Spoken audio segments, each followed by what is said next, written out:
Welcome back to the first episode of 2026 of the Bold American Podcast presented by Barstool Sports. It is good to be back. We have a lot to talk about. I mean, it is Monday, January 5th. It'll be January 6th when this comes out, and it just seems like the last few days has been going bonkers. Before we get into all that, we're going to just do a little holiday recap, check in with everybody, see how everybody's Christmas, New Year's, and anything else that you guys celebrated in the last 2 weeks. We can discuss that. We're then obviously going to jump into Venezuela. And what's great is we have a gentleman that joined Rob for a conversation to go deep on Venezuela, Mr. James Gagliano, Army veteran, career FBI veteran. So he's done a number of things across the law enforcement world. So he has a tremendous amount of insight. You're really going to enjoy that conversation that Rob had with Gags there.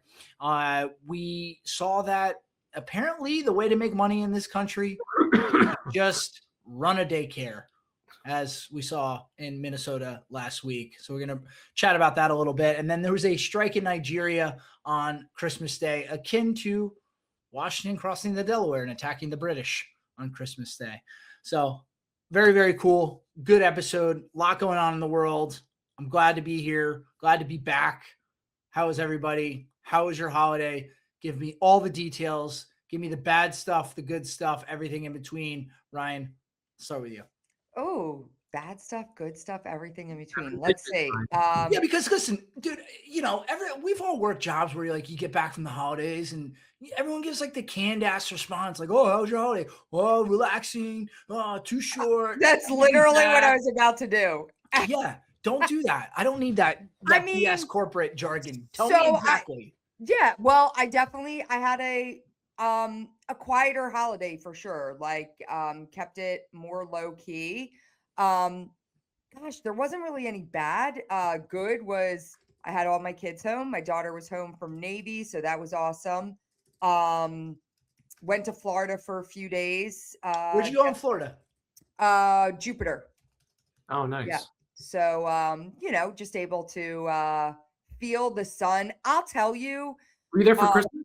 No. Went after Christmas. I was there for New Year's. Rang in the New Year with Vince Papali, my dad's good friend and neighbor down there. Yeah. So he always has a New Year's Eve party. So went to that. Time out. So I know who that is. And if you haven't, just Google it. He's a really interesting character. So he became friends with your dad just because they're neighbors and they're both Philly guys, or how did that relationship? No, they became friends in Philly. They go back way back in Philadelphia, and so my dad ended up buying the house next or across the street from Vince because Vince was in Jupiter, and my dad would go down there, and then it just by happenstance. So now they have a house across the street in Jupiter, and They're boys. Yeah. Very cool. So a nice little Philly cul-de-sac down there. But I mean, gosh, I don't think anything bad. I think the one thing for me is like, I'll tell you honestly, I was struggling today. Like getting back into the swing of things has been really tough. I really kind of tried to like decompress, but I have a problem between Christmas and New Year's. Like I feel like it is a black hole. You're in the abyss. You don't know what day it is. It's very disorienting to me as someone that's like always on the go. And so I honestly today I have felt like complete crap. So I think the bad of my whole vacation and holidays is like getting back into it. I'm like ready to get going, but I was dragging today a little bit. I really was. So I don't know. It's understandable. You got to build in a buffer day, maybe even. Yeah. Like block. I'm not saying like don't go back to work, but maybe like block your calendar so you can kind of dictate the tempo of the day, and not maybe jump in full bore right ahead. And I will say honestly too, even just being in Florida, I was in Florida for like 4 days, and it wasn't like it was like 90 degrees and sunny. It was like in the high 60s, low 70s. But like I definitely suffer from like a bit of seasonal depression, like being back here in the cold. Also too, I said to Alex today, especially compared to like last fall and last winter, it is frigid here in the greater New York City, New Jersey, PA area. So it's actually like felt like winter. It felt like Christmas. There's been snow relatively consistently. So there's been snow on the ground. We've been dealing with sub 30-degree temperatures. So it's brutal to go from relaxing in comfortable temperatures in Florida to coming back to this. Yeah, and I'm like, I don't know, like the entire day I just had like a chill in my bones. Like I haven't been able to get warm. I don't know. I'm like lacking motivation. I don't know. I Mhm. need Take a shot. I do what? Take a shot. No, that's part of my problem. Like the consumption of alcohol over the holidays too, for me, I don't like it was Drink not soda. good. Do not drink. Yeah, It's like tough. It's tough because, we're all on vacation, so it doesn't matter that it's Tuesday at noon. If I'm at somebody's house stopping by to say hello and they offer me a beer, I'm gonna say, Yeah. well, all right, yeah, sure, that sounds good. Doesn't matter. So you blink and all of a sudden you look up and you realize, oh my God, I've drank for 4 days in a row, 5 days in a row. And I'm Yeah. sorry, I'm not trying to like promote, binge drinking or drinking excessively. It's just a byproduct of the time of the year. And I'm not breaking any news here. Yeah. So it's just very easy to fall into that trap, because the other thing too is, I don't know how it is for you guys, but for me, it's like, okay, we got to see how much we can jam into this one singular month. And the first half of the month, you have stuff at night, but you're still going to work for the first few weeks of December. So, there's a very very finite amount of days. So you try to jam in all the Christmas parties, all the visits with friends, all the people who might be coming to New York City to visit, all the different dinners. And you just say to yourself, I just got to suck it up and find time to see all these people and do all these things. And I have a hard time saying no to people, and saying no to plans, because I'm like, well, it's just for, it's only December. Christmas only comes once a year. So it's yeah, a lot. It's a lot on your body as you age. Yeah, I I'm think speaking that's for what it myself. is. No, I mean, I think on some level have this like emotional letdown after the entire month of December too. 1,000%. You know, 1,000%. so I mean, yeah. I think a lot of people would agree. The 24 days leading up to Christmas are better than Christmas. You get done with Christmas and you're kind of like, that's it. And So I'll tell you one thing I did this year that I never do is I normally like wait till the first week of January, like December 26th. I had taken all my Christmas stuff down. Dude, same, because of my son. I was like, I need to get it out of here. So that was something that I felt very accomplished about. I just started ripping shit down like the next morning. I was like, everything's got to go. So Yeah. I just needed to like cleanse. Yeah. So yeah, because with Christmas decorations, I think even if you lived in a, ridiculously, 25,000 square foot house, once you add stuff to your home, all these decorations, the walls start to close in a little bit. Yep. So you gotta, you're right. You gotta cleanse yourself of that, because you just feel trapped. It's and the gross. clutter, Yeah, it's the clutter. And even if you're, continuing to work out through December, which is challenging, you're wearing a lot of fitting clothing at a lot of times, and you're losing track of everything. I mean, yeah, my fitness has fallen. I think that's a big part of it. Like I legitimately have gained like 5 pounds, which for a woman is significant, like over the course of the month. Like I feel like crap. So yeah. So yeah. I mean, all right, I'll just say it right now. Like, you talk about gaining weight. I gained, I think, 19 pounds. What? Wait, Yeah. in December? In 1 month? Yeah. Bro? No, in less than 1 month. I would say I did that in a matter of 2 weeks. Whoa. Wow. I don't have like a it's like there's food there, I'll eat it. But here's the thing. Here's what will tell you something about me. Like, it's a lot of it is water weight, because I did a fast. I did a 42-hour fast, and I dropped 9 pounds right away. Yeah. So a lot of that's water weight, glycogen, like Just it's like crappy weight. Yeah. Yeah, I'm just totally inflamed and bloated. But so I get it. And And listen, that's my journey that I have to live with every year because I know it's coming. I know it's coming. I should I should go on a fast like before December. You should, yeah. So I started doing leading into December. I started fasting, not to divert too far, but I started fasting every Monday. So Sunday night. Yeah, Sunday night, last meal, don't eat all day Monday, So I'll tell you what, when I did my fast for my colonoscopy, after that, I felt amazing. I know. So once you do it once, because I had done it when I was younger, sometimes not by choice, just by byproduct of what was going on. Once you do it and you get past those like hunger pains in the start, you realize like, all right, I don't feel that horrible. You have some hunger at different points, but you can, drink some water and a lot of times and that goes away. So I think there's a lot of clarity. You get like a lot of clarity and you don't have like food noise because you're just not eating and it's just like do what you gotta do. That's my other problem is I enjoy the act of eating. Like it's fun. So that's my cross to bear. All right. Yeah. And maybe there are people listening that also have those problems and I'd like to hear from you, but anyway, so was there, let me ask you, Ryan, because your children, the age range is interesting. Like and whatever you answer to this is the right answer because it's how you are doing things with your children. Like what's like the gift situation for your kids? Because you got, one who's I have 19, 17, and 11.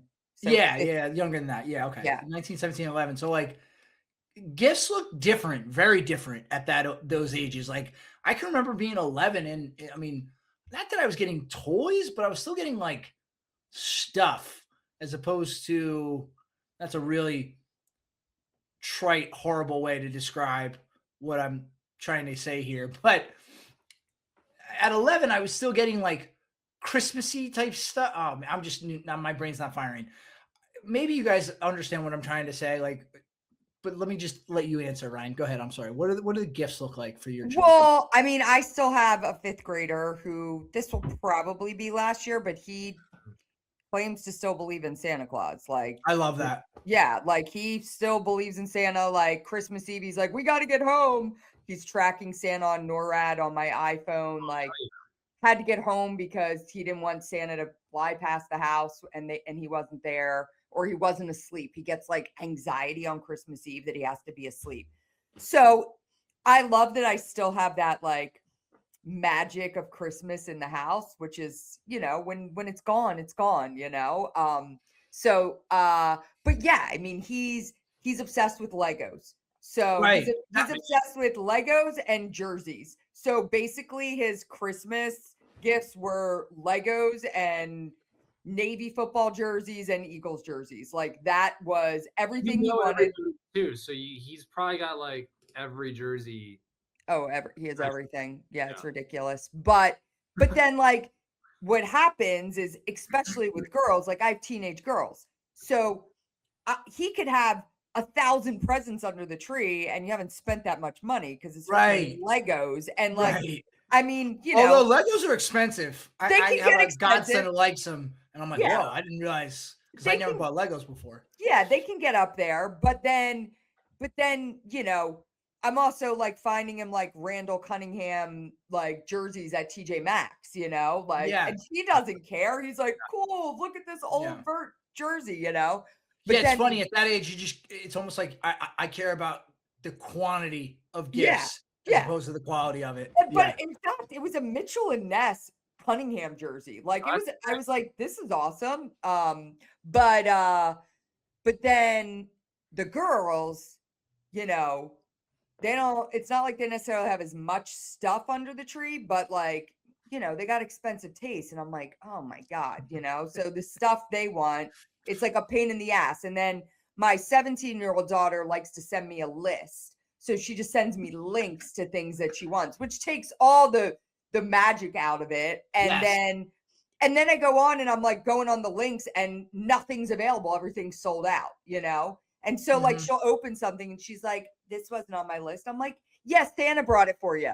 And I like turn to my son, like, play into it. So Yeah. it's still Yeah. fun. I love nothing more than like just seeing my kids happy on Christmas morning. And I'll tell you something and then we'll move on. My one big accomplishment this year is that I made 2 casseroles on Christmas morning. Those look good. They were delicious. Like literally, my dad was like, these are amazing. And I had to find a gluten-free egg one because my dad's fiance is gluten-free. So it was like egg, hash brown, sausage, cheese, scallions. And then the other one was a croissant French toast casserole with fruit. And I felt so proud of myself. So that was my big Christmas accomplishment. That's the way to do it too. Have something prepared so you just throw it in the oven Christmas Yeah, morning and I just made pop them the it day out. before and I put them in that morning. We could smell them heating up while we were opening our gifts. So it's Yeah. cool. Yeah. Yeah. Rob, how was Christmas in Vegas? It was good, guys. But I feel like Christmas was like fucking 3 months ago. I don't know. Like it was one of those holidays where, Connor, I don't know if you get this way, but when it's like 4 days with your children, you take them out of daycare and there's no work. And me as the Army officer, West Point guy that I am, and I'm not really, I've already worked out, I've already done stuff. No one at work is really online.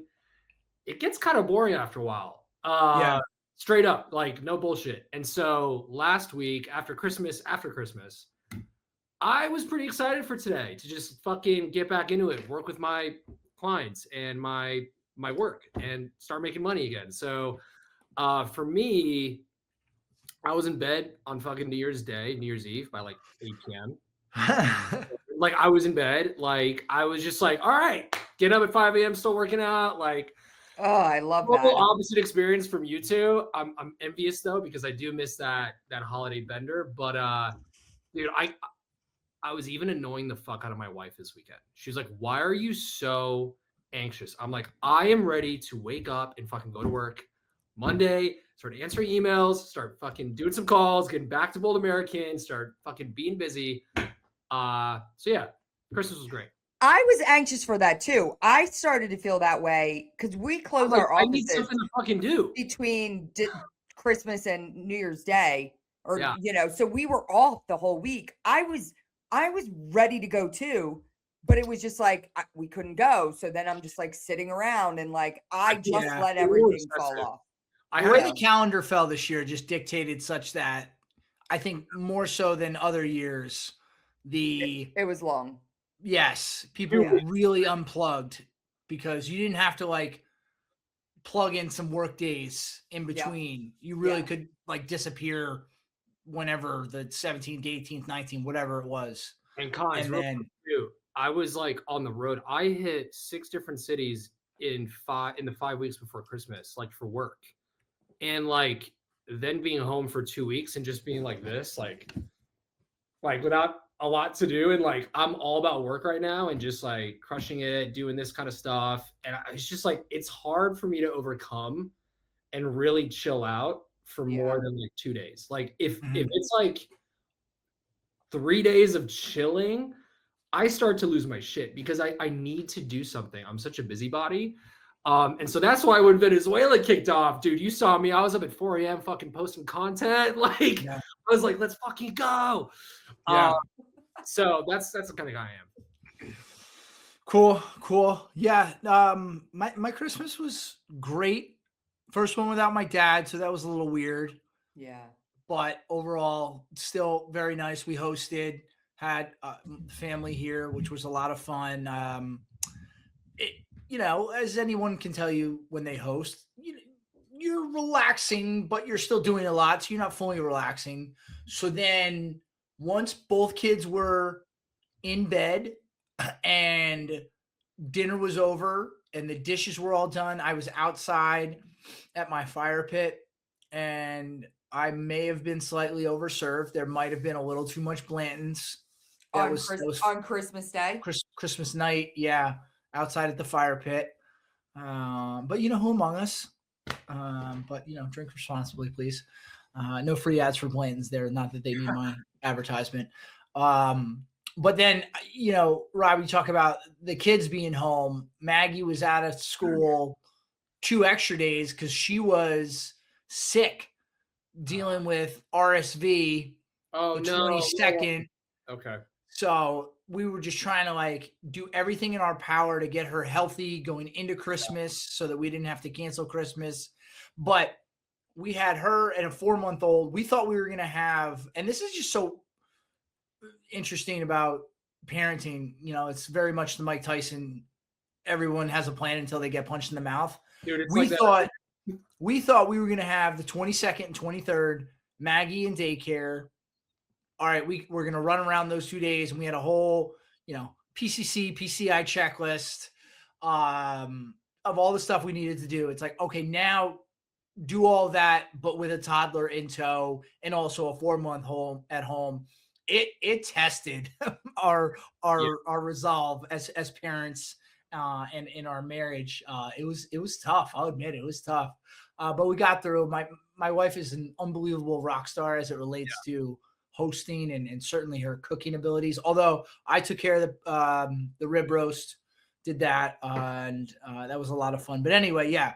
So got through Christmas, and then we always go on a trip.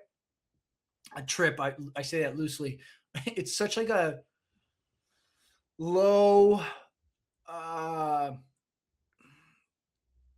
man, sorry. I've just coming off 14 days and I was at a funeral today, so forgive me if I'm a little slow here finding my words. Low stress trip. We go to the Hershey Lodge, and anybody who knows the Hershey Lodge knows it's basically just people walking around in sweats everywhere at the lodge. There's an indoor pool. You can go where whatever you really want to the restaurants within the lodge. We do that with another family, so that's a good way to break up Christmas and New Year's. But then we came back home for New Year's and we went right into potty training, and we did the method where we didn't leave the house. So again, Rob, kids can make the day feel longer because they get up super early. And then what's crummy is that you can't leave the house. So when I would normally like take my daughter and son, like, all right, let's go do stuff, go to a park, go to an indoor museum, whatever the case may be, couldn't do any of that. So how's it going? Yeah. Good. Okay. No, okay. It's going well. It's going well. We had some accidents right off the bat, but then it progressed to where she is getting it now. Like, okay. And she actually went back to daycare today, and we got a report in the morning. Maggie had to go to the potty. She let me know. We did it. Great. Awesome. But also any parent, Brian, you can attest to this. It's an ongoing thing. It's not like you do it in 3 days, like, oh, boom, they're potty trained. It takes time. And girls are easier though. Girls pick it up. I've heard that. Yeah, that's do. What everybody has said. Yeah. So boys are dumb. Takes them a while to not. And then what was funny was this past Saturday. So that would have been the 3rd. Yeah, the 3rd. We ended up spontaneously going bowling with some friends, and that's where Maggie did her first poop on a toilet at a bowling. Did you take a picture? No, because she got like half of it in her pull-up, because we put a pull-up on her to go out in public. She's got half in there, and then she sat on the toilet and got the other half in there. So it was a messy situation for my wife.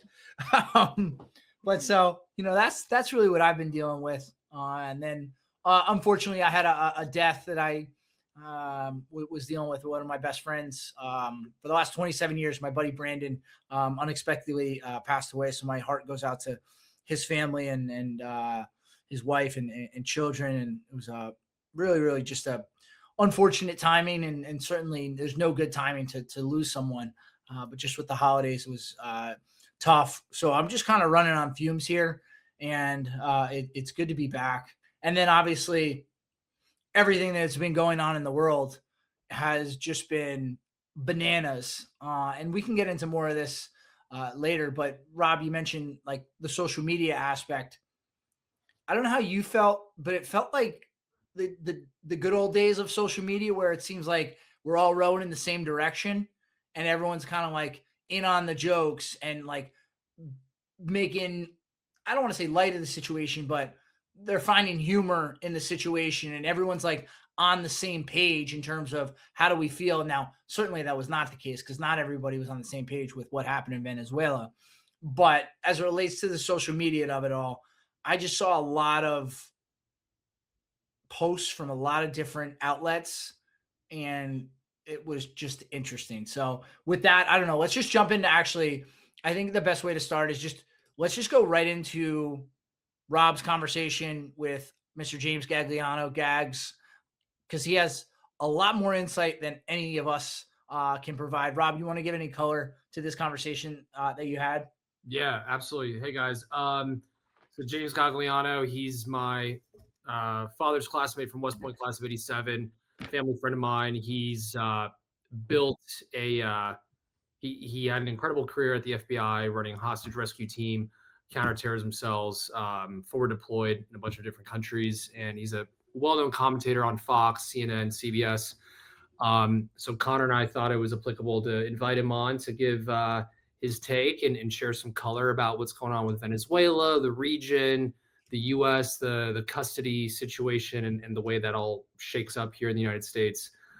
Because Maduro was flown to Stewart International Airport, which is the airport for West Point and Army football, Army athletics. So just a fun little story there. But grateful for the opportunity to speak with Gags, I call him. He's almost like an uncle to me. So hope you guys enjoy it, learn something from it, and we'll try to have him on again soon.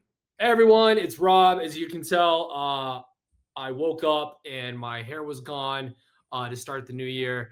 And I'm very, very blessed to kick off this episode with my dear family friend, James Gagliano, class of 1987, former FBI legend, FBI legend. And yeah, so we're here to talk about something, and it's Venezuela. So Gags, how the hell are you? How was your holiday?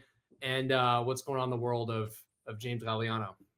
All good. And it's always good to join you, man. It's, I know your father pretty well, and we were classmates, and just seeing your success and your growing family and everything, and watching what you do in this space. I think that's one of the things. This kind of market and this kind of platform is perfect for you. You're a guy that engages. You're a guy that asks questions. You're a guy that's inquisitive. You've got an intellectual curiosity, and I'm assuming that your listeners do the same thing. And I always appreciated your approach, and I love you. So when you called and said, hey, can you be available? Can't turn you down, man. All good on this end. I appreciate that. And so let's just get into it. Yeah. What is your take on everything that's happened in the last 72 hours, my man? Like, so a little backstory here. It was Friday evening. I went to bed around 10 p.m. Vegas time. I saw the first Reuters notifications come in that Maduro was snatched. And I was like, well, I set my alarm for 4 a.m. Pacific, woke up. We started monitoring the situation. It was busy. Content was going. People were, staying up. He was on the USS Iwo Jima by then. What's going on in your mind? How are you gathering all the intel, and what's your summary of everything since? So let's do it in 3 stages. Let's look at it from the political end. Let's look at it from the law enforcement end, and let's look at it from the military end. And I'm going to start in reverse order. 35 years ago, I was a young second lieutenant in the 10th Mountain Division, and we were on alert. And Operation Just Cause rolled out in 1990. The 10th Mountain Division, we had gotten rotated through. We were standing down, and other units ended up going over to execute that operation. It very well could have been us. And to put some comparisons there, the Operation Just Cause was basically what we just saw in Panama. Back at that time, you had a strongman dictator, Manuel Noriega, who was a narco-terrorist, just like Maduro is accused of. He's been charged and indicted in the Southern District of New York. And the Reagan administration, as you can tell, I'm a fan, the Reagan administration for years had tried to work with him, had tried to get him to step aside. He basically vacated or nullified elections in Panama. Boy, doesn't that sound similar to what's going on in Venezuela? And essentially just kept on sticking a stick in the United States eye, saying, you're not going to do anything, you're not going to do anything. And then we ended up launching an operation to go over there and remove him from power, bring him back to the United States. I think 7 years later, so I'm doing that off the top of my head. They ended up trying him in the United States. I think he got 40 years. It was subsequently reduced to 30, and then it was reduced to 17 years. But the same kind of thing, racketeering and narcotics trafficking. That's exactly what Maduro is being charged with in the Southern District in New York. Boy, talk about history repeating itself. And here's a guy that last July lost an election and refused, here's the political part of it, refused to accept the results and stayed in power. I mean, I think he lost something like 70% to 30%, but he decided to vacate and nullify the election like Noriega did back in Panama in the late 80s, and decided he was going to stay in power. Now, you look at it from the perspective of what does that mean for us? It's so richly delicious, and it happens on both sides of the political aisle. I can say this as a recovering politician, Rob, you know that, that we say one thing when our guy is in power, and then when we're the opposition party, we say something completely different. I mean, I think both sides of the aisle were pretty much united that Maduro had to go. But obviously now there's, the Democrats are upset about this. They're coming out and saying that this was extrajudicial, which it was. They're arguing that it was illegal. I disagree with that. I'm not an attorney, but in looking at this, and from my time on the law enforcement side with the FBI's hostage rescue team, I did many of these. These are renditions. These are where you go pick somebody up from someplace to bring them back here to face charges. And that's what's going on. It's not a kidnapping. You can argue it's extrajudicial, but when you're dealing with a country that is not going to extradite somebody to the United States or allow that person to be extradited. And in the situation with Maduro, he was a dictator and a despot. And you see what's going on right now in the streets of Caracas. Folks are cheering it. So on the political side, I always worry about what General Colin Powell famously said during the Iraq War, which was, if you break it, you bought it. And in this instance, it's not a regime change, because people in the same regime are going to end up, staying in power, including this Delcy Rodriguez, who was just sworn in as the interim leader. But the United States is going to be heavily involved in making sure that this country doesn't collapse into chaos, as what happened in Iraq in 2003. Yeah, thank you for that summary, by the way. The military operation itself, it still gives me goosebumps, because talk about a combined joint effort of such scale and magnitude, where it was still so, what's the word? People knew something was happening. We were talking about it on the show. Yeah. You had destroyers and vessels and troops mobilized off the coast of Venezuela. And I think we were reporting about it for months, as were, national news. But then for it to happen at that scale, where he was snatched and grabbed in, just under 7 minutes, I think one rotary aircraft was nicked, was shot, but still able to fly. No guys were really injured.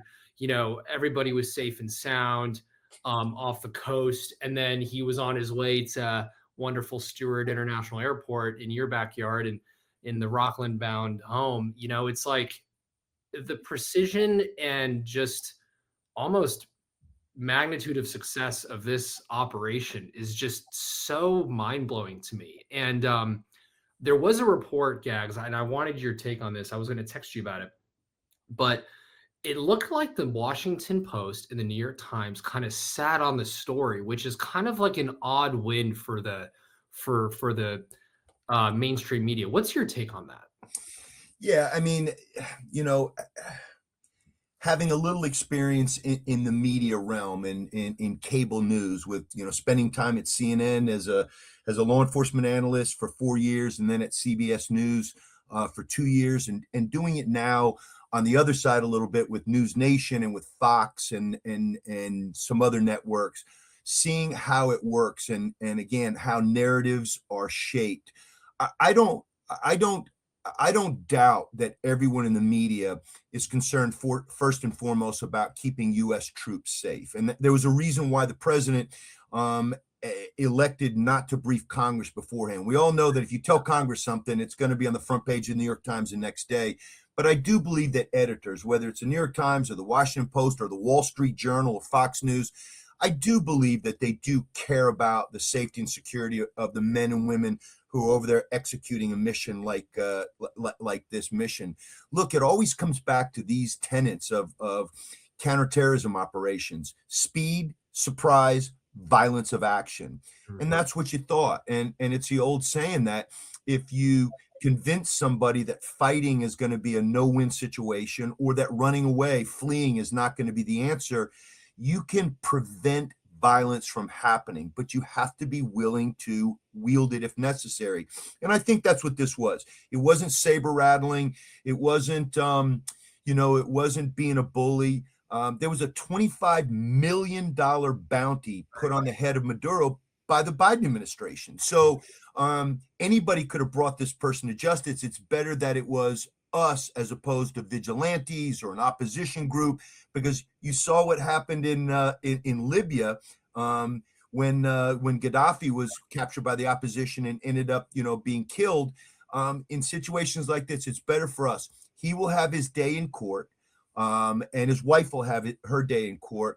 But to your point, Rob, watching and witnessing, we both had, experiences with the folks, the special operators at JSOC, and the way that, all the services can knit together in operations like this and make it look so easy and so seamless when we know it's not that way. But they pulled off a great one the other night. They really did. Yeah, and it kind of reminded me of what DevGru went in to get, OBL out of Abbottabad, how they had that compound, molded and shaped, and they were just running through it. I think CAG did the same thing in Kentucky. They set up a palace, or that military structure that Maduro was hiding in, and they just repeated, like Michael Jordan, just repeat, practice, practice, practice. What's your take now? I love the foreign policy stuff about this, and just hats off to Secretary Mark Rubio on the way he's kind of handled the media, played the media, the way he's kind of maneuvering everything, because he is Hispanic. Where do you see the chips falling now with Cuba and any other sort of domino effect? What's your take there? You've been around for a minute. You've seen the Castro regime. You've seen this new guy, I forgot his name. Cuba's only 60-minute flight from Miami, a lot closer than Venezuela is. There's still a lot of importance there. How do you see this shaping up for the Cuban regime in the next year or two? I take your point and I agree with it. I think the Secretary of State has been masterful in this. We're junkies and we pay attention to the Sunday shows and we listen to the interviews that have been conducted. And he said this is the Western Hemisphere. Yeah. We are the lone superpower in the world. However, we've got China, we've got North Korea, we've got Iran, we've got Russia that are all seeking to cause mayhem. And that doesn't mean putting boots on the ground, but they want to see this 250-year-old experimental democracy fall on its face. And they're waiting for that. They're hoping for that. But when they meddle in things, whether it's meddling in elections like they tried to in 2016 and 2020, and they do it every single election cycle, they attempt to do that, whether it's meddling in elections or meddling by, putting nuclear missiles down in Cuba during the Cuban Missile Crisis back in the 60s. They would love an opportunity here. And I thought Secretary of State Rubio was perfect. This is our backyard. You're not going to come and bully us here. And to the people that say, Jimmy, this is all about oil. Well, if it had been about oil, like they said during the Iraq War back in 2003, we wouldn't have been paying $6 a gallon for 3 or 4 or 5 years after the war ended. We didn't take the oil there. And if they argue and say, well, that's what this is about. Yeah, this is in our backyard. However, do you want China to control oil there? Do you want Russia to? Do you want Iran to? I mean, the bottom line is we're not stealing their oil, but you also got to remember the history here, right? So Maduro's predecessor was Hugo Chavez, El Comandante. Yeah. And he nationalized everything in 1999, late 1990s, nationalized everything. That meant seizing assets. Remember New York City Some of us are kind of concerned about the new mayor there who said Yeah. that, seizing the means of production, Some- which is Marx, Lenin, it's Engels, it's that kind of communist manifesto talk. But that's what happened in Venezuela. Venezuela went from being one of the wealthiest nations in South America and in our hemisphere to being a place where they've got people dying of starvation, and it's an awful situation. So are we concerned about oil? We'd be lying if we didn't say that there isn't an aspect of that. But watch what happens now, because as oil prices come down, now all of a sudden Putin's war machine is not going to be nearly as effective in Ukraine. This is going to have ripple effects, Rob, across the globe. It's not just in our hemisphere, but we're protecting our backyard. Yeah, no. And the European Union, I'm German. Friedrich Merz, the chancellor, he put out a statement saying they're all kind of ambiguous out in the EU, because no one recognized Maduro as the rightful president, unless you're the Chinas or the Russias of the world. But the EU, even Keir Starmer, they're all putting out this very not abstinent, but just kind of like a wishy-washy statement, he was a narco terrorist, but we have to see how it plays out, type of thing. Sometimes you wish the EU, with all their democracy preaching, would just kind of, you don't have to get along with Trump, but you just have to recognize, what a good opportunity it was for the free world to remove this guy and to hopefully get in the right path for some democratic elections again. Not to mention the Nobel Peace Prize was awarded to the Venezuelan opposition leader, who is rightfully, I think, voted by most of our people. So foreign policy stuff, good. Check on that. Now let's talk about the arrest and the 24 hours post to now. Your FBI, I saw images of FBI and DEA all kind of handling him and his wife. Could you kind of walk us through what happens after a grab like that when he's in custody, he's read his rights, then he gets to why does he even go to Stewart Airport? Why isn't he in DC? Why doesn't he go to Miami? Could you kind of walk us through why things happened the way they did to where he got in front on court today in Manhattan? Great question. And a lot of people have asked me why this little known airport that's in Newburgh, New York, about 70 miles north of New York City. Rob, I go back to my early days in the FBI in the early 90s.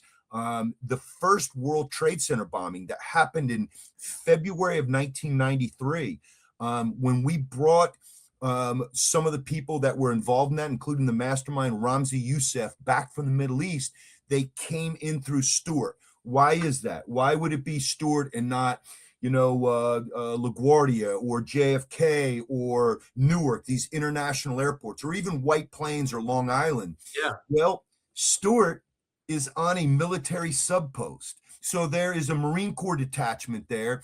There's a little bit more security there, and it's easier. Plus, it's not an international airport where, although they do have some flights, I think they've got a couple of airlines that they're flirting with doing international flights to Ireland and places in the EU, but it's a little bit more discreet. And we did it back in the early 90s. So when I heard he was coming into Stewart, I'm like, that does not surprise me. Has nothing to do with where he's coming from. We brought people back from Africa that were parts of the masterminds of the 98 embassy bombings in through Stewart. We brought the masterminds of the 93 World Trade Center attack into Stewart. It's just a matter, of course, I think it's easy, it's more secure, and that's why. Now, how are we treating him? Well, we went in with it wasn't a quasi-military operation, it was a military operation. However, we've heard that Delta Force, and this is all open source, I'm not sharing information that I shouldn't, this is all open source. We've heard that it was Delta Force. So the Army's equivalent of SEAL Team 6 and Dev Group, as you pointed out. These guys are the real deal. Once they grab this guy, and again, it's an extrajudicial arrest because we don't have arrest powers in Venezuela. But then again, we didn't have arrest powers or, any other powers in Pakistan, in Abbottabad, when we went after bin Laden. Yes, there are times where that you can't get this person. Either the government is harboring that person or the government is turning a blind eye to it. And in this instance, we went in and got him. Now, once he's in our custody, Now we're going to treat him not as a prisoner of war, but we're going to treat him with the rights and due process attendant to anybody in the U.S. judicial system. So when can you ask him questions? Well, is he allowed to lawyer up? Absolutely. And he did. And the only reason that you can't talk to someone, custody plus interrogation, a custodial detainment, custody plus interrogation requires that they be read their rights. I am assuming that they read him his rights on the plane on the way back, whether it was a C-140 or whatever it was, C-141 or however they brought him back, a C-5, but I'm sure he was read his rights. He probably said, and that's my understanding, I'm going to lawyer up. I'm not going to help. Okay. And then we don't ask him any other questions. Then he's going to go through the process just like anybody else in U.S. custody. He's going to have an initial appearance, which happened today. It has to be done within the first 24, 48 hours, something reasonable. He has a attorney that this isn't a court-appointed guy. This is going to be this is a rich guy. I mean, he made a lot of money on narco-terrorism by, being in bed with the cartels. He's going to be represented. And then he's going to go through the system just like Manuel Noriega did. So I believe he's being held either at the MDC, the Metropolitan Detention Center, which is in Brooklyn, or the MCC, where Jeffrey Epstein was, the Metropolitan Correctional Center in Manhattan. He'll be at one of those two. And if he decides he wants to speak to the government, he'll have that opportunity. I doubt that'll happen now that he has an attorney and it's a high-powered attorney. And we'll wait and see how this goes. There will be some superseding charges. You can take that to the bank. I guarantee you've not heard all the charges just yet. Do you think this guy talks and maybe flips, gives a ton of info, and maybe works himself out a deal? I mean, Trump's a deal maker. I know this guy had a bunch of deals on the plate. The Trump administration was offering all sorts of stuff right up until Christmas, from what I was hearing and gathering. And that's why we went in, we got him. Do you see something shaking up where, if he starts talking this year, next year, whatever, something could kind of work in his favor and maybe he just only does 10 years or we move him to The Hague? I don't know. But is something like that even likely? Absolutely possible, Rob. Is it likely? I don't know. I mean, I'm never surprised anymore. But remember, the Department of Justice will be handling this. So this will all be done by the Attorney General Pam Bondi, Todd Blanche, a Deputy Attorney General, who is a good friend of mine and a guy that worked the Newburgh gang cases when I was doing that as an FBI supervisor up here. Todd is wicked smart. They will look at this thing from every which way but Sunday. Are there things that he could give to us that would be valuable? Absolutely. Look, to your point earlier, are we going to Cuba? Are we going to Colombia? Are we going to Mexico? The president has put them on notice. Part of that could be saber rattling, but they know he's not a paper tiger. And I don't mean to be mixing my metaphors here, but they know he's not a paper tiger. He's serious about this. So is there something where Maduro is able to give some information that helps out to go after some of the cartels? Right. Absolutely. I also think that as much as he's going to fight this, as is his right to do, spending time in a federal pen is a lot different than spending time in a Mexican jail, a Venezuelan jail, or a Cuban jail. So I'm sure he's happy that he's going to go through the system here and not back at home. Yeah, his demeanor, I mean, looked like a chipper guy on the way to almost a resort with his wife, like he was smiling. Obviously, he's very, very media trained, having been the dictator of Venezuela. He knows how to work that. But, on one hand, I'm like, wow, this guy really doesn't give a shit. And also, or maybe he's just putting up this front. In 2-3 months, it's going to hit him that he's locked up and he doesn't have access to, all this other stuff that he did as a billionaire narco terrorist despot. So, I mean, Mexico called out, Colombia called out. I love Mexico. I go to Cabo once a year. I was stationed right on the border there, but it's just, you're dealing with a country that's owned and operated by the cartels, no matter who's in charge, right? So what's your take, having worked out there? Do you see this ever coming to a head? Like what's Gag's take on Mexico right now? So I spent 2 years there, 2013, 2014. I actually got engaged there. So my wife and I got engaged in Mexico City, and Mexico has a special place in my heart. I mean, I love our country. I mean, we're 100% American, but my second favorite country in the world is Mexico. I love the people, the culture, the music, everything about it, the history of it. And Mexico's always had a love-hate relationship with us. I mean, we took half of their country in 1846 and 1847. Whether we fired the first shots across the Rio Grande or the Mexicans did, it gave us the impetus to go down there and take Texas and Arizona and New Mexico and parts of California. I understand the love-hate relationship, but as much of a hate relationship as there is, Mexicans love America. And that's why so many of them are here. There's so many Mexican Americans, and they're second, third, fourth, fifth generation Mexican Americans, because they do love this country. But it's a complicated history, and it's a complicated dynamic now. So, during World War II, we always prided ourselves on the fact that we were safe because we got the Pacific Ocean on one side protecting us, the Atlantic Ocean on the other side, a 5,000-mile border between us and Canada. The Canadians are our friends, and a 2,000-mile border between us and Mexico, and they're our friends.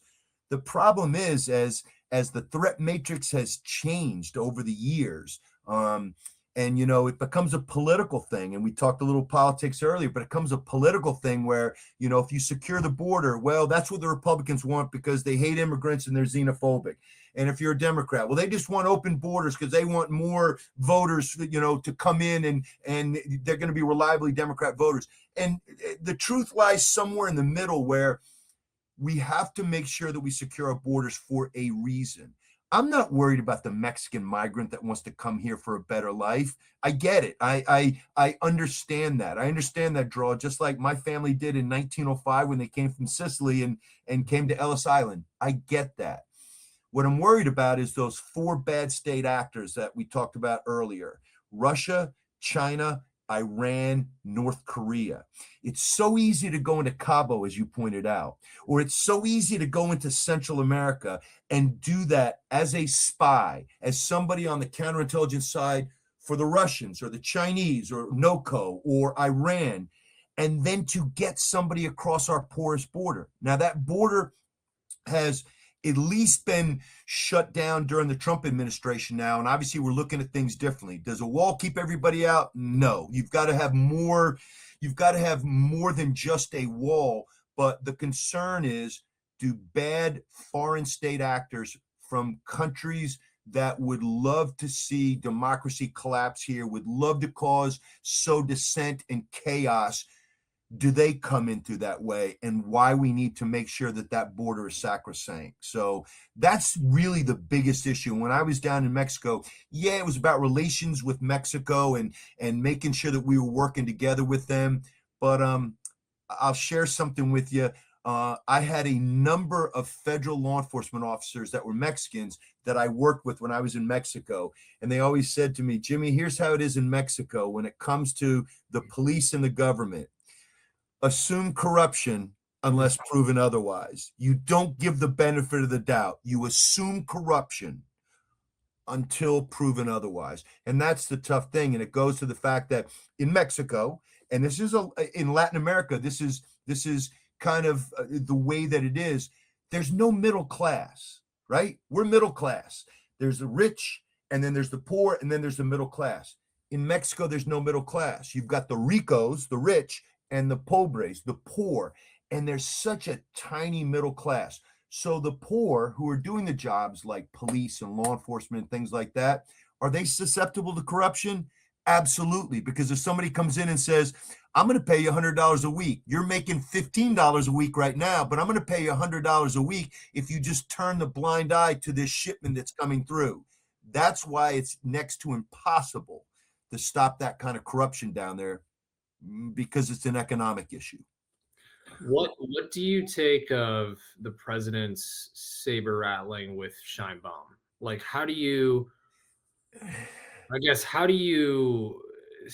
what's the chess game there? Because there's such an important trade partner, neighbor, but it's just such a cartel run state. Like, how do you see that shaping out in the next 18, 24 months? And it was, the World Cup selection draw, right? How Trump was up there with Scheinbaum, and then the Canadian PM, forgot his name. But it was just like, you could just tell, like, Trump and Scheinbaum were not gelling, and they hated being up there, or maybe more, she didn't like being next to him. Whatever, it was in DC, get over it. But like, where do you see it shaking out in the next 18 months? Are we targeting cartels? Should we, like, what's Gags think about that? So I think, first of all, understanding the politics again of Latin America. So in the United States, we have the right, we have the left, and we have a center. The center in Latin America is the right. Mhm. The left is their center.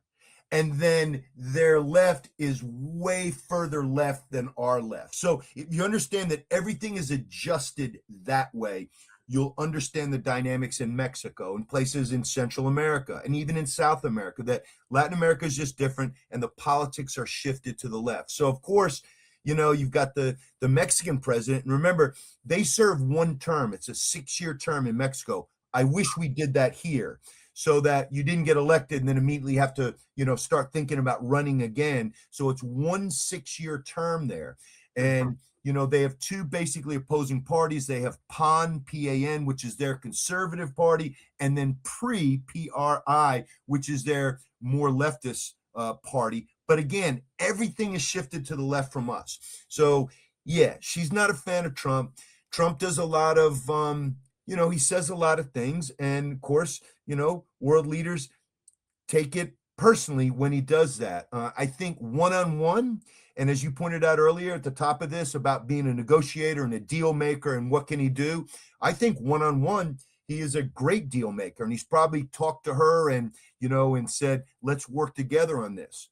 What could we do? Well, I was at the military academy in 1985 when a DEA agent by the name of Enrique Kiki Camarena was kidnapped by the Guadalajara cartel and tortured and murdered. And it was 1985, different time. But the United States basically entered and occupied Mexico on the law enforcement end. We went where we wanted to. We talked to who we wanted to. We rolled up and interrogated who we wanted to. And the Mexican government had a hands-off approach. Do what you have to do. Do I see something like that happening now? Here we're talking, 40 years later. I think it's a little tougher for that nowadays. And unfortunately, none of these countries like Mexico want to be seen as, as kowtowing to Trump. It's like the mayor of Chicago, Brandon Johnson. No, you're not sending the National Guard down here to help us. But wait a minute, sir, Mr. Mayor, you have a homicide rate that's off the charts. If it saves one life, is it worth it? And the answer is no, because he doesn't want Trump being involved. Just like J.B. Pritzker, the governor of Illinois, or L.A. and California, and Gavin Newsom and Karen Bass. They don't want that. And I think part of that is Trump's personality and the way he presents himself. I think that might be the case in Mexico or in Central America or in South America or in Europe, where they go, no, I don't want your help. Now, he can make the argument that if fentanyl is crossing the southern border, those 200 miles there, and if cocaine is coming in or heroin is coming in or whatever, and it's killing Americans, he may do the same thing he's doing to those Venezuelan drug boats. And I don't put anything past him. And here's what I'll say to the people that say, he's crazy or he's this. Yes, but sometimes that's good. When he's got North Korea back on their heels because they don't know what he's going to do. And if he's got Mexico thinking, he may launch another operation like this to grab, a Mexican narco. It might give them pause to think. But that's speculation. People are on check right now, right? It's like even the Ayatollah Khomeini, I think there was a report that he's already looking at going to Moscow, right? It's like all these guys are in notice right now. Where do you interesting about Mexico? Yeah, it's always fascinating to me. I love that country too. There's like this level of intrigue when you even go to a resort town. It's just like you just, I don't know. It's like the corruption is everywhere. Even, and you can only imagine what it's like at the top level there. So where do you like what happens next with Mr. Maduro? Like, is he just why is he locked up in Manhattan, for example? Why is he not in Miami or DC? What's the deal with that? I think because he was charged in the Southern District, Got it. and yeah, and so I mean, you've always got to prove venue, right? I remember my early days in the FBI, and again, I take no credit for the John Gotti case that the FBI and the Eastern District in New York brought down and sent Gotti to jail for the rest of his natural life. But there was a big pissing match back in the 80s between the Southern District in New York, which is basically Manhattan, and I think 6 upstate counties, on the west side of the Hudson River and the east side of the Hudson River.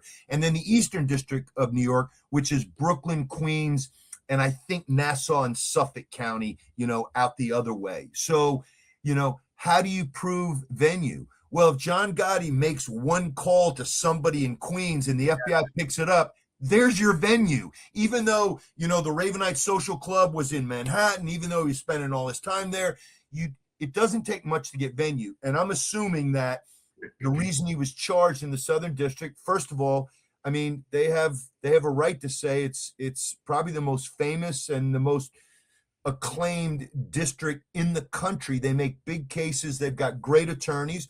That probably had something to do with it. Trust me, I saw from behind the scenes all the sniping back and forth when DC wanted to charge the Africa bombings there, and then New York wants to charge it there. That all gets played out at upper levels, but I think they just thought they had the means and the mechanism and the support to do it in New York, and that's probably why.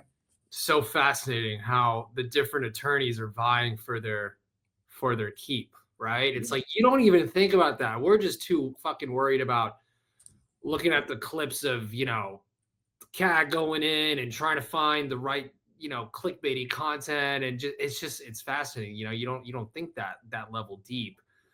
Yeah, how do you what's even next for Venezuela? Now they have his vice president who's a communist Cuban socialist supporter as well. Like, she's just gonna run the country now, with Trump having said we're gonna run the country during that press briefing. Like, what's going on there?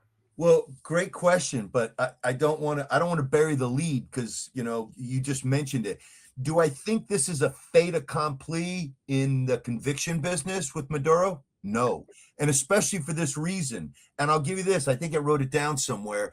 If you go to Politico today, their top headline was, here it is, and I'll read it to you. 92-year-old judge handling the Maduro case, quote, doesn't give a shit what anybody thinks about him, close quote.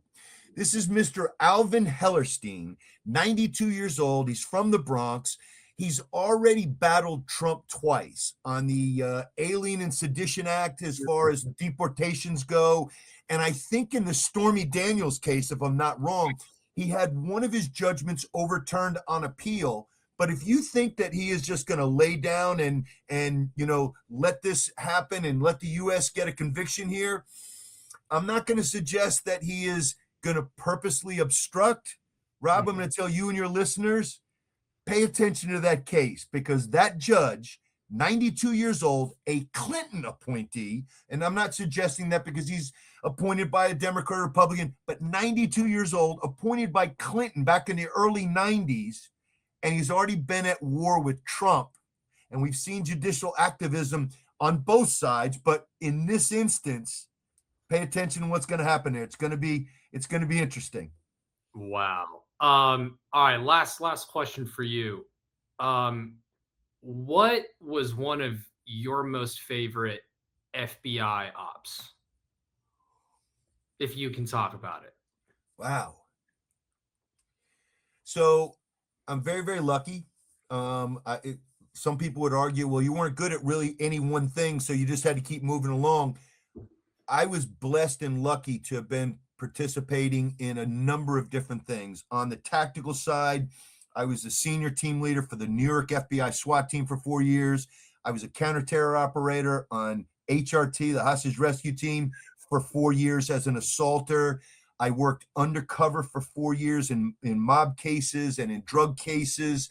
I worked organized crime cases as a case agent. I worked drug cases as a case agent. I ran an office, the upstate New York office, which handled Orange, Dutchess, and Sullivan counties and had a gang task force with state, local, and federal officers. I spent 2 years in Mexico as the deputy legal attaché and acting legal attaché. I can't point to, if somebody says, what was the best job you had in the FBI? I would say all of them. Just being a witness to history. I was in the crater on February, whatever it was, of 1993. I was at the Eastern District on an organized crime case when the World Trade Center got bombed the first time. And I went over the Brooklyn Bridge and I was in the crater that day. I was only not in the building at the World Trade Center in 2001 because on September 11th of 2001, I had a dentist appointment in Queens. And instead of being at my desk at 7 o'clock in the morning in the federal building, 6 blocks away from the World Trade Center, I was in Queens and had to re-vector to come in. I was there when the South Tower came down, barely missed it, just getting over the Brooklyn Bridge, bailing out of my car, and the South Tower comes down. I was in the footprint of the Africa embassy bombings in Kenya and in Tanzania when I bodyguarded the FBI director at the time and was there 3 days later. I was on a hostage rescue team, HRT detachment that went to the USS Cole to secure it and hold it once it had been crippled by the Al Qaeda bombers in, I think it was October or December of 2000. I think it was October of 2000. I've been lucky and blessed. My first job in the FBI when I got to the Gotti squad, the Gambino organized crime squad, and it was no great shakes from me. It wasn't because I was a great agent. I'd just been in the bureau for enough time to get a cup of coffee and learn where the bathrooms were. And Sammy the Bull Gravano flipped. And my boss goes, hey, everybody else is handling stuff on this thing. You're going to go down and babysit him. We're going to keep him in this suite down at the FBI Academy where I had just graduated, and you're going to babysit the guy. And I was down there for 6 months eating, working out with, debriefing the underboss of, at that time, the largest organized crime family in the world, not just in the United States or New York, but in the world. So those experiences, I'm lucky and blessed, Rob. I'm like the accidental, traveler. I just happened to be in the right place at the right time. But man, people ask me all the time, favorite this or favorite that. So many different, opportunities that I was just lucky and blessed to be in the right place at the right time. That's amazing. What a career, man. What? I'm Forrest Gump. I just happen to be in the right place at the right time. And some people say I act like Forrest Gump, so there is that parallel.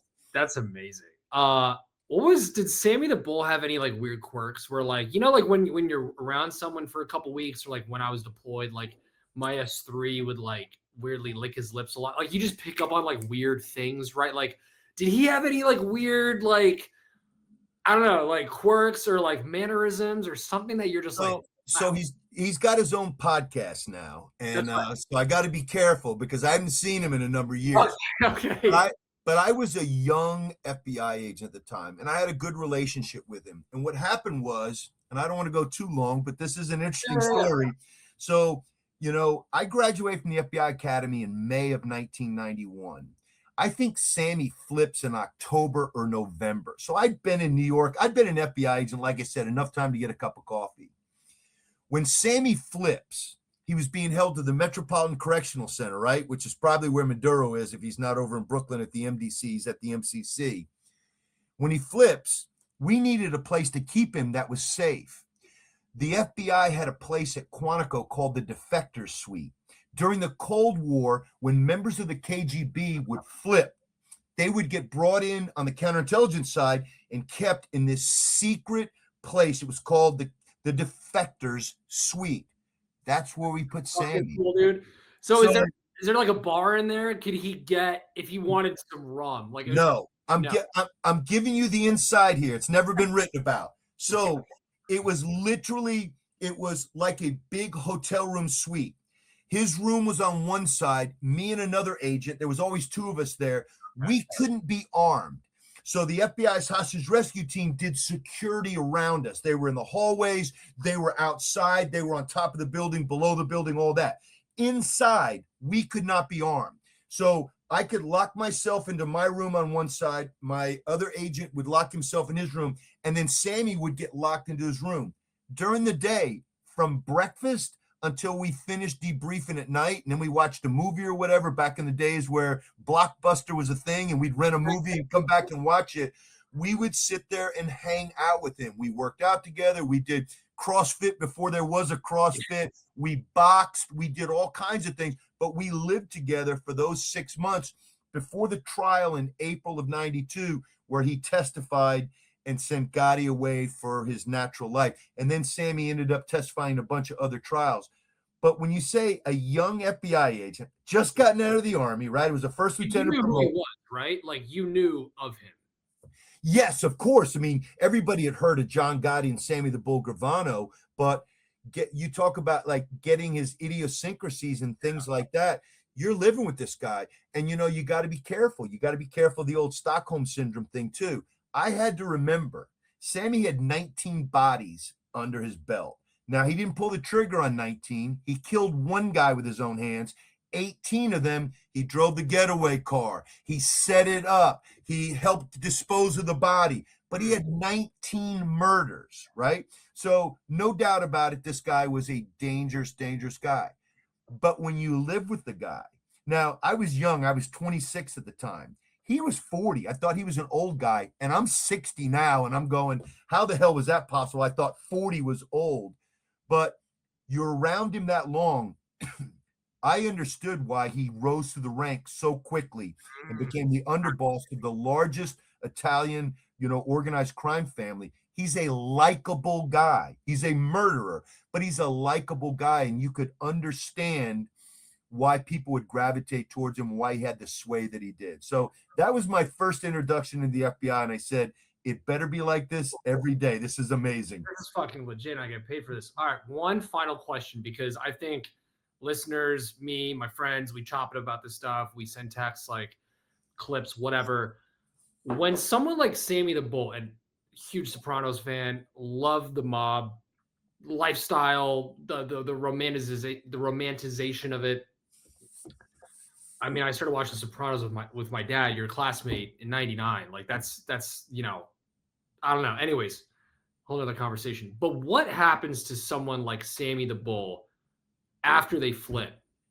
Are they like fucking under protection, witness protection for like 20 years? Like now he has a podcast. He's done some of my friends' shows. Like, how does someone like that just appear? Right. Like, how does that work in like a couple minutes? So you're like my son, right? So he thinks that the mob started and ended with Tony Soprano. And then I try to tell him the top 5 mob movies of all time: Godfather Part 2, Godfather Part 1, Casino, Goodfellas, and Bronx Tale. There it is. Jimmy Gagliano just gave you the top 5 mob movies of all time. However, your point is well taken, and I'll take you back to Goodfellas. What happened to Henry Hill? To go into WITSEC, the Witness Security Program, which the FBI, we don't proctor that. We don't handle that. That is the United States Marshal Service business, where they relocate you, they give you another name, an assumed name, another life, and they move you to Kenosha, Wisconsin. Right. A lot of these guys don't want that.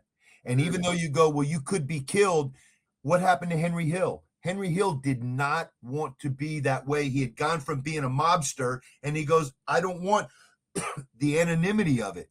Sammy the Bull Gravano, same thing. He goes to, I think, Sedona, Arizona, and he ends up starting an ecstasy pill ring there because, hey, he's Sammy the Bull, and he doesn't know how to get out of the life.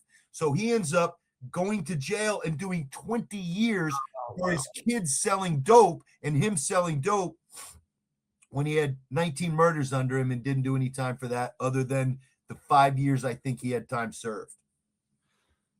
Wow. Okay. There you go. We can talk. We'll talk the mob another time. There's plenty we can talk about. Yeah, I think that's a part two to this, guys. We'd love to have you on routinely, man. I think this could be super fucking fun. You're just a wizard with all this stuff. You're fun to talk to. And more importantly, love everything you've done for me, my fam, and just the rock star of a man you are. So really appreciate you taking the time. And yeah, let's keep tabs on this Maduro guy. Maybe we get him on the episode one day. You know what? Stranger things have happened. If Sammy the Bull Gravano has his own podcast, what's to say Nicolas Maduro doesn't have a podcast a few years from now? Yeah.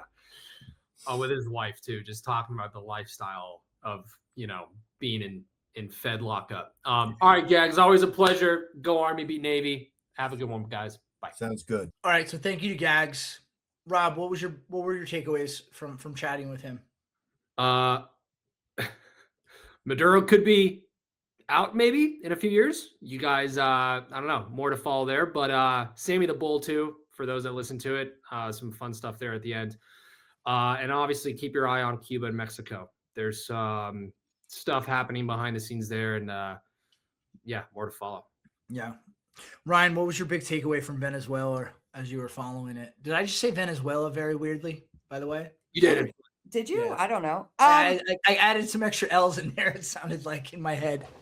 Yeah, Sorry, I go ahead. mean, I kind of concur with you with what you were saying with just listen, of course, not everybody was aligned with the actions that we took, but I did kind of get this kind of feeling of for better lack of a word, camaraderie around. Yeah, that's a good word. You kind of felt it. Like, listen, I mean, from everything from just like, I saw people that, I'm friends with whose husbands were Night Stalkers. So they're putting up the Night Stalker symbol in their stories. And then, all the way to freaking them, whoever is friends with Jocko and put Maduro in the Origin hoodie, which was like the best thing ever. Not only that hoodie's not even available yet. So it's somebody that's like super connected with Jocko and the Origin team, which I thought was, and that was like a clear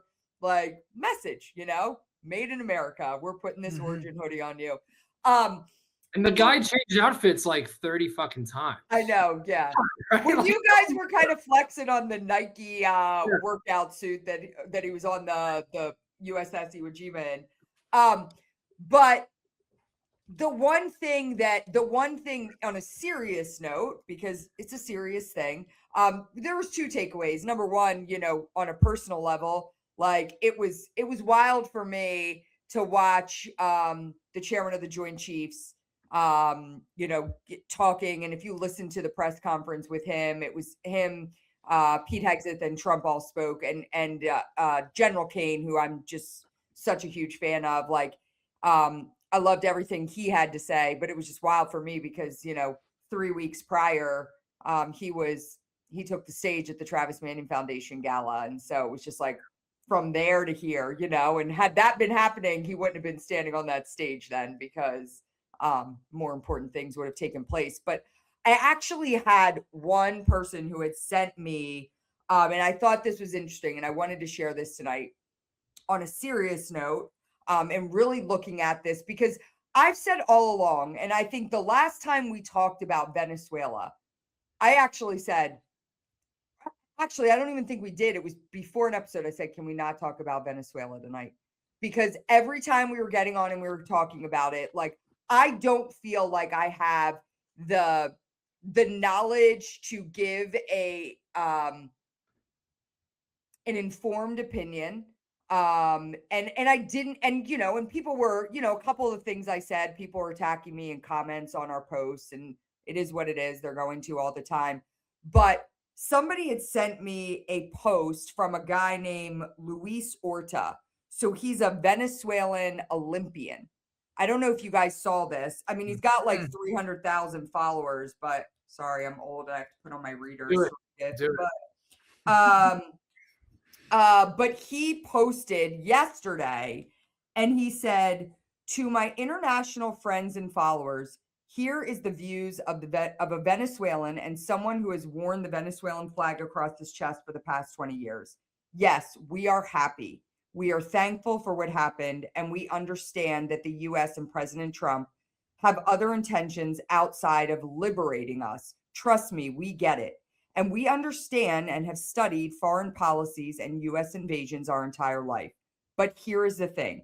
We have been prisoners in our own country for the past 26 years.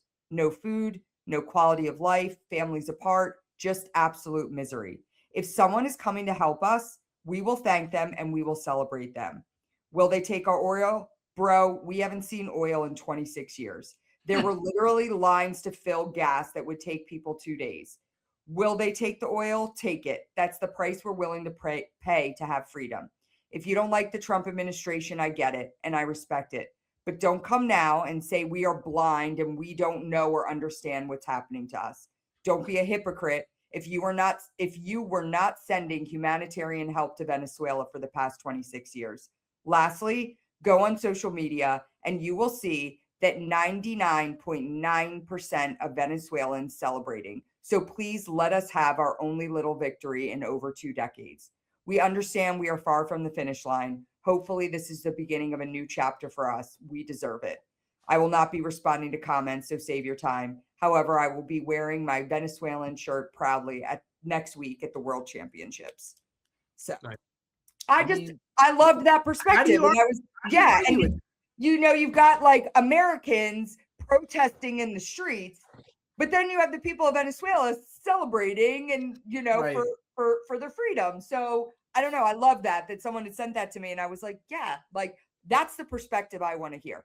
I don't want to hear the people that are keyboard warriors or those that just want to protest everything because the Trump administration did it, no matter what it is. Right. So, yeah. Yeah. No, I appreciate, I hadn't heard that. So that's super interesting to hear that perspective because that's the reality. That's somebody who has lived under this person's regime. Now, there are people that are super cautious. They just think, oh, wait, we've invaded a country and we're going for the oil. Where have we seen that before? And I can appreciate having that trepidation. But we can't, I think it's irresponsible to assume that because we did something before with a whole bunch of different people in place that we're just going to then do the same thing again. I think two completely separate, different. Well, you're already hearing that this is another, here we go, we're getting into another endless war. That's a lot of a lot of the rhetoric I'm hearing on rhetoric that is just not well informed. Because this was a extradition. Some may call it a kidnapping. There are no boots on the ground. In Iraq, we didn't even take the fucking oil. We were so fucking stupid we didn't take it. Where like oil prices spiked after. We never even left with any oil. So I don't know who fucked that up, but Chevron's already in Venezuela. They've been there for 100 years. So I think they're just completely different situations.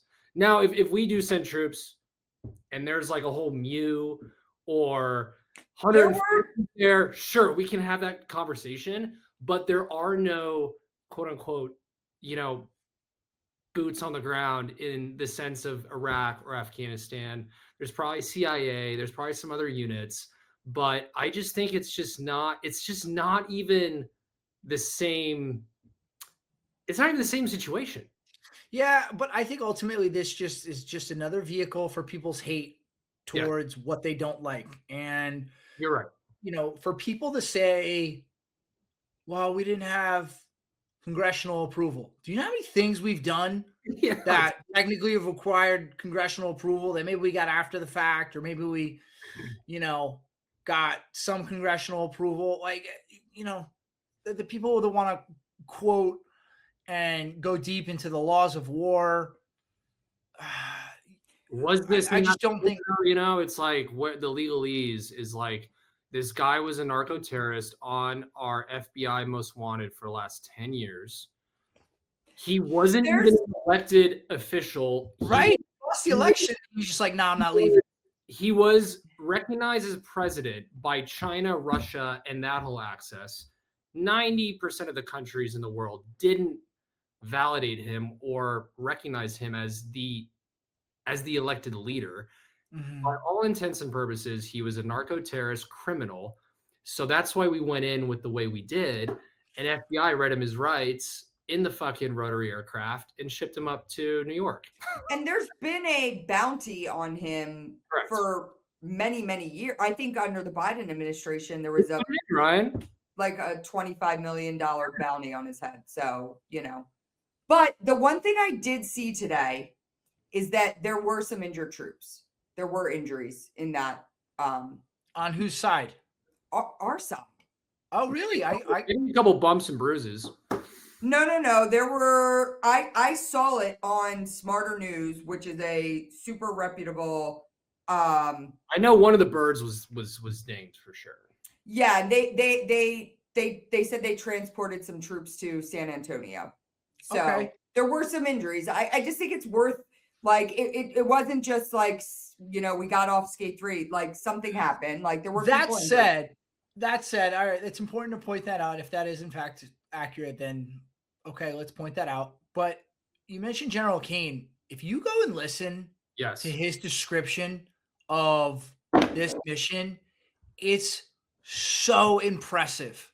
The level of coordination, Yes. the amount of resources, the amount of aircraft that were coordinated. People, I don't think, cannot wrap their brain around what it takes to coordinate 150 aircraft. Of not just the same type, Connor, not to cut you off. Right. Talking small aerial drones to the biggest fucking planes we have. You're talking about corridors. You're talking about different airspace. You're talking about different people in charge of those aircraft. Yeah. Like that. And I mean, it wasn't just like one unit either. You have multiple units across, and not to mention all of the unbelievable hard work done by the intel officers in the CIA for apparently months now that were embedded and delivering this intel. And this mission, for all intents and purposes, was executed nearly flawlessly. Keeping in mind that there were some injuries, but that is impressive. And I know, China and Russia have to come out and condemn it and say, well, this was unlawful and this was a kidnapping and they shouldn't have done this.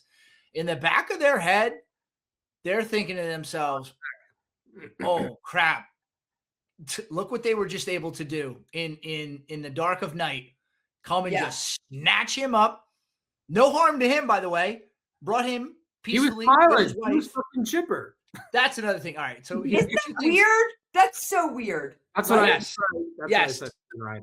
And the thumbs up in every picture. In the thumbs up in every picture. It's so strange. It's like me leaving Army Navy, like in a positive attitude. But no, even worse than that. It's like you're a horrible person that have done horrible things to your country and your people, and you're taking pictures. Now, on the one hand, I get it. If you're involved in this op, I understand like wanting to get a picture with him to kind of commemorate that, but then don't post that.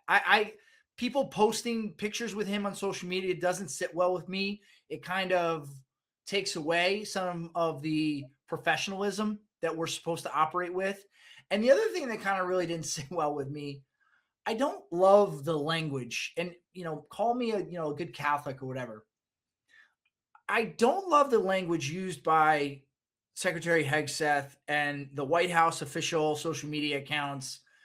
It's become so in vogue to say like, oh, fuck around and find out. I think that's so crass. I think that's been, you want to say that among, your unit, the Delta guys who the Delta guys who executed this operation, they want to say that. They could talk like that, but when we're talking about our leadership and we're talking about official social media handles using that level of profanity, I don't like that. I like to think that we should hold ourselves at a much higher standard. And this isn't, again, let's not turn this into like, oh, this was a big like bro down fest for the Delta guys who just kind of like showed up and like did some badass mission. It's no, they trained for a very long time. They executed a very difficult mission with incredible precision. Give them that credit. Don't make it seem like we're just a bunch of like bros who threw this thing together and went down to Venezuela and snatched this dude up. Like, fuck around and find out, man. Like, no, like we're better than that. We are the greatest military in the world, and we demonstrated that on the world stage. Don't demean that by how we project that to the rest of the world. So those things didn't sit well with me. I think that's I why, like that, Connor. that's good. I think that's Yeah. why General Kane's summary of the operation Right. after Sec War's FAFO little thing, and my wife was like, "Oh, why is he wearing that suit?" So that would have resonated with you, Connor. She was not happy with what he was wearing. It was that very light blue. Anyway, I don't know.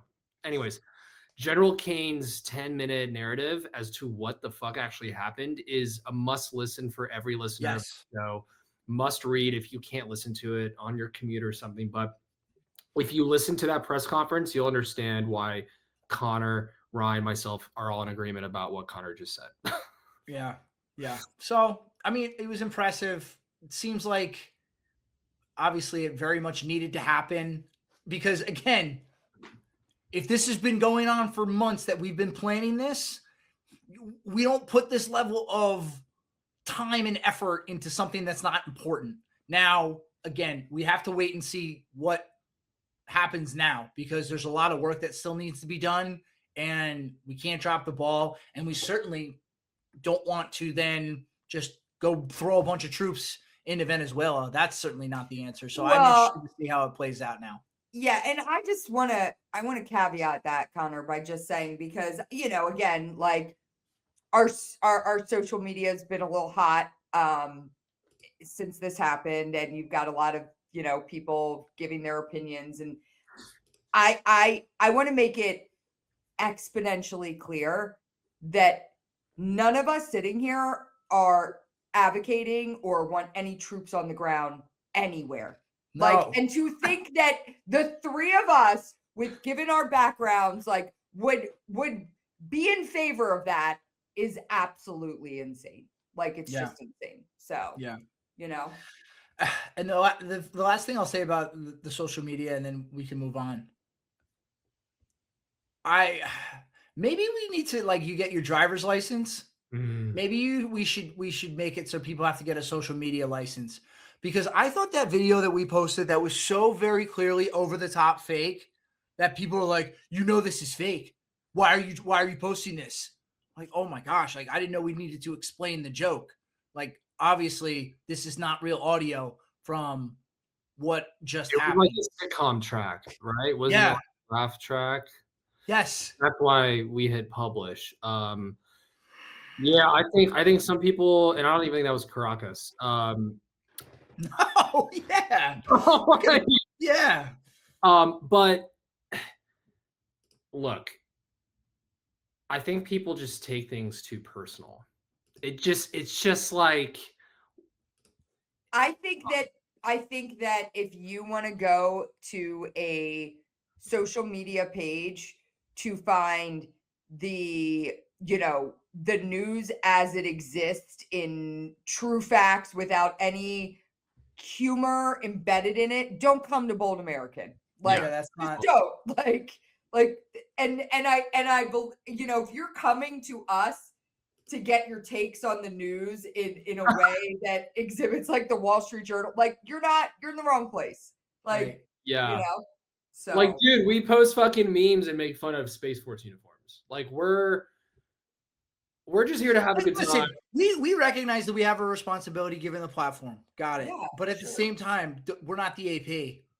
Yeah. We're here to, try to keep things light in a very serious world. So, and then one more thing on social too. Good way to say it, Connor. Yeah, on one of my Journal Grab posts, I did publish something about the Hugo Chavez mausoleum that we just ended up whacking out. Out of the 1,000 comments, I'd say 90% of those are all Venezuelans who are cheering and like caught my post somehow, and it like now it's in the Venezuelan algo on Instagram, and everyone's just like, we love this. And so, and then all the stinkers and the losers that are complaining about our content are all Americans, and I think they all lean one way. And it's just like, it's just funny how social media is just like, it's just not real life. I don't know, I just find it really odd when everybody in the country is telling you like, thank you, this was great, we really appreciate you getting rid of this guy, and we have people in this country saying like, no, you're wrong. Yeah. Who are we to tell those people how to feel? Yeah. We haven't been oppressed for 26 years. So anyway, you know who's oppressed? Anybody who doesn't have a daycare fraud going right now, making money hand over fist in this country. Because apparently all you need to do is list your home as a daycare. I joked to somebody like, my daughter's friends come over from time to time. Can I just list my home as a daycare and just receive checks endlessly from the government? Is that how this works? Just unbelievable what happened in Minnesota. I know it's now days ago that it happened, but I'm just kind of curious.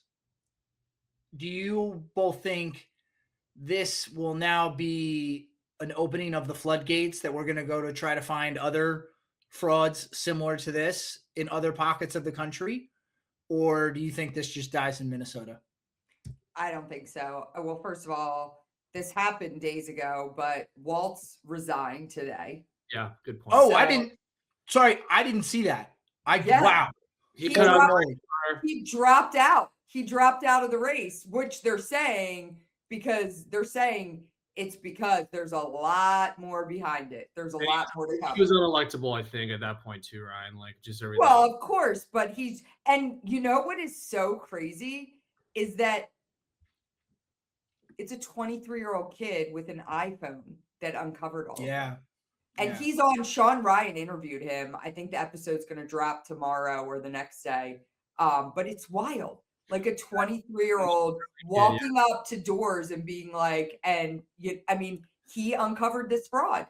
And I saw someone say, power of the internet. Yeah, someone was like, the ultimate David versus Goliath. Like, here's this 23-year-old kid that was just like, trying to be an investigative reporter and uncovered all of this fraud. It's impressive. It really is impressive because, he obviously did a lot of work to uncover this. It wasn't just random that he went to these places in one day. Mm-hmm. It was it was legit investigative reporting. And I've told this story a million times, but I'll tell it again because I think it bears mentioning. I sat and listened to a panel back in 2005 or 2006 of all these journalists that had been covering the wars in Iraq and Afghanistan. And somebody in the audience said, my brother built 2 schools. He's stationed in Afghanistan right now or Iraq. Not sure, but it doesn't matter. He said, why isn't that on the news? And one of the journalists said, at the end of the day, your news stations are businesses and they have to decide, well, what's going to get the most eyeballs, what's going to get the most clicks. So I've had that in the back of my mind for the longest time. And certainly I think in the recent 3 to 5 years, people have started to really realize like, oh, wait a second, depending on what news network you watch, you're going to get a curated narrative and they're going to tell you what they want you to hear. So I would love to have a news station where it was the news reported unbiased. Mm-hmm. So I think hopefully maybe this is a trend in the right direction, that we can get honest reporting. Because I think what else they see this kid do this story and there's people furiously trying to find the other side of it, like, and prove him wrong. Like somehow this wasn't fraud. But it's like, dude, he's showing you the video. And anybody who has children in daycare, you know how daycare works. There are cameras, there are logs. If any of these daycares were actually daycares, they could have proved it very easily, but they didn't. So this kid, Nick Shirley, he's got a bright future, but also the other side of the coin on social media, he's getting death threats from people. Yeah.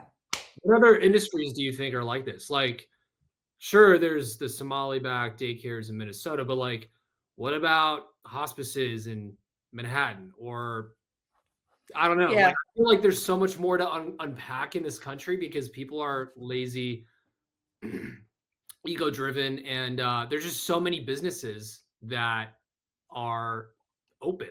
Like, what else do you think could be there? I would say anything that applies for government funding. Yeah. Yeah. Because the other thing too is, again, you grow up in this country, you think like, oh man, Washington, best and brightest, the best people we got, and everybody's job is to uphold the law, and everyone's doing their best. And you realize as you grow up and become an adult is that they're just people too. So I'm sure there's somebody or a team of people in Minnesota whose job it is when a daycare lists their name and address to be incorporated as a daycare, they're supposed to have an inspection about that daycare. So I'll tell you, in another life, I used to work for HUD, and my job was so we distributed community development block grants. Yeah. So HUD would give you the grant, it would come to Bucks County, and I was like, I'm in my 20s, I'm like a low-level employee. What would I do? I'd drive around with a clipboard, and it would be like, oh, we gave this, borough $20,000 to make sure that they put a curb cut on this sidewalk so it was handicap accessible. And I would have to drive around and be like, check, curb cuts there. Or they basically use the money the way they said they were going to use it. So right. There's no federal funding that comes down where it's doesn't have to be or isn't supposed to be.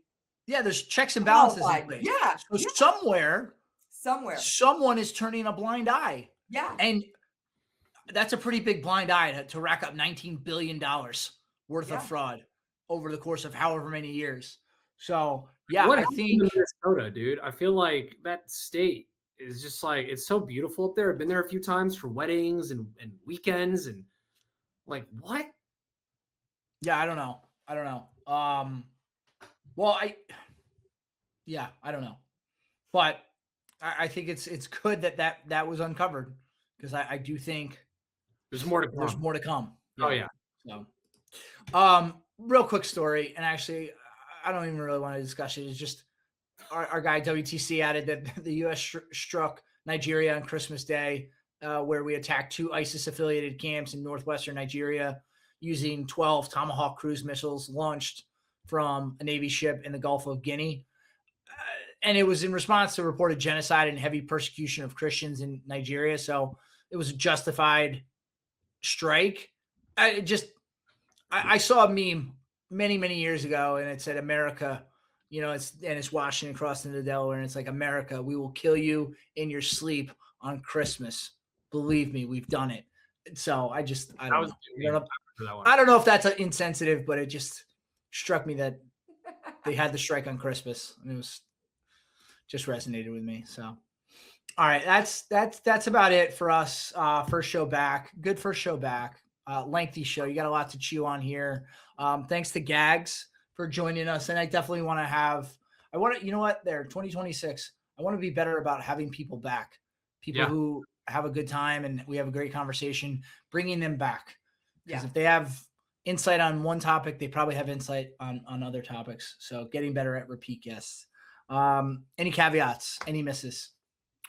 One thing, in the content space, the Erica Kirk memes are you guys familiar with the whole TP USA Erica Kirk memes? I don't know why, and maybe this is super fucked up, but I thought they were so funny. And I'm still seeing them, and just shout out to Erica Kirk memes. I just, very, very dark humor, but if you don't know what I'm talking about, just look it up.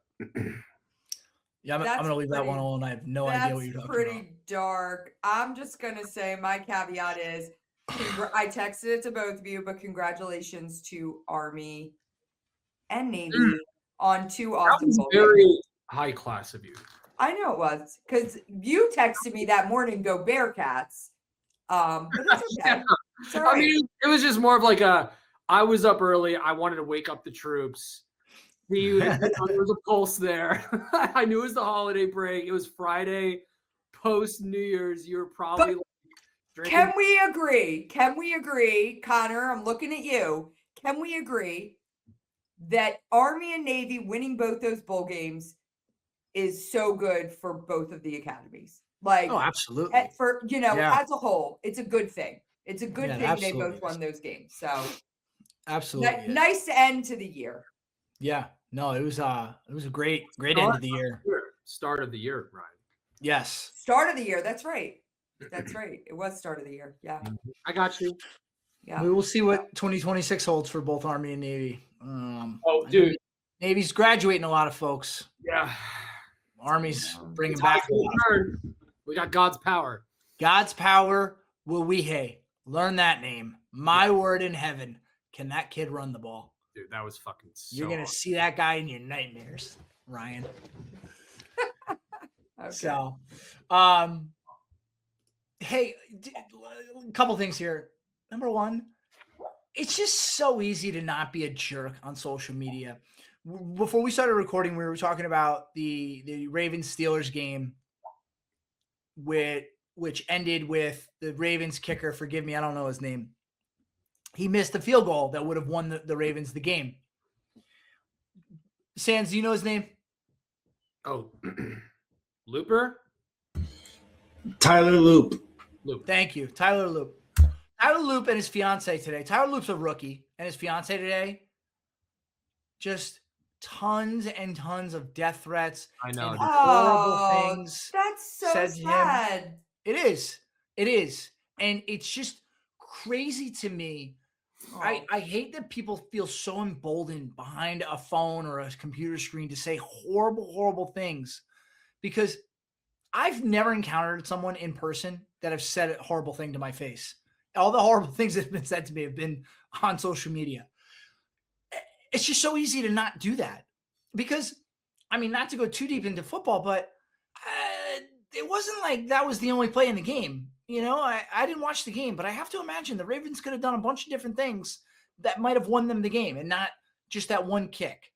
And I know he's a professional, but he didn't go out there and say, I'm going to try to miss this kick. So just make the choice to not be terrible to strangers on social media. That is my charge to everyone in 2026. Be better. And then the last thing I want to say, because I posted, I don't know, a video or a picture or whatever, and it was watching a Christmas movie, and it was in my living room. I've been getting murdered. There's a whole subset of the internet that will come for you if your TV is a certain height and they deem it too high. I have my TV over my fireplace in our family room, our living room, Ooh, and people are like, that seems a little high. okay, it works. We're comfortable. We like it. I just didn't know there was a whole part of the internet generation maybe where we like things high up, because I'm the same way. But it's tilted down. So it's like if you're laying on the couch, it's like you're just like looking up. That's perfect. And if you're sitting on the couch, it's tilted down. So it's not like you're really straining. It's not like you're the front row of an old school movie theater. Like your head's all the way back. It's perfectly normal. You sit like a normal human being and watch my television. Nobody has ever said like, man, that TV's too high. But I had no idea. There's a Reddit. There's a whole, like, people were at my neck on Christmas, no less. Like, yo, dude, your TV's too high.